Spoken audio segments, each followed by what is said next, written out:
ഇതെന്നെ സംബന്ധിച്ചിടത്തോളം സിനിമയല്ല പരീക്ഷണം, എൻ്റെ കഥാപാത്രമാണ് ഇതിൻ്റെ ഏറ്റവും വലിയ പരീക്ഷണം. ഈ സിനിമയിൽ ഞാൻ ചെയ്യുന്ന കഥാപാത്രത്തിന് ഒരുപക്ഷെ നിങ്ങൾക്ക് സ്നേഹിക്കാനോ ഇഷ്ടപ്പെടാനോ വലിയ ബുദ്ധിമുട്ടാണ്. പക്ഷേ ഈ കഥാപാത്രം നിങ്ങൾക്ക് സിനിമ കണ്ട് പോകുമ്പോൾ തിയേറ്ററിൽ ഉപേക്ഷിച്ചിട്ട് പോകാൻ പറ്റില്ല.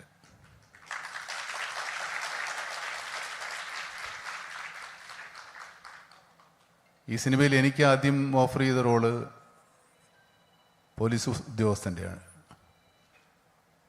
അതെന്നേക്കാൾ കുറച്ചുകൂടെ നന്നായി ചെയ്യാൻ വിനായകനാണ് നല്ലതെന്ന് എനിക്ക് തോന്നി. അദ്ദേഹത്തെ സമീപിച്ചപ്പോൾ പുതുക്കാരൻ എന്നെ വിശ്വാസമല്ല, ശരിക്കും ഞാൻ തന്നെയാണോ, നിങ്ങൾ വിനായകനാണോ ഉദ്ദേശിച്ചത്? പറയാതെ ഈ സിനിമയിലെ നായകൻ വിനായകനാണ്.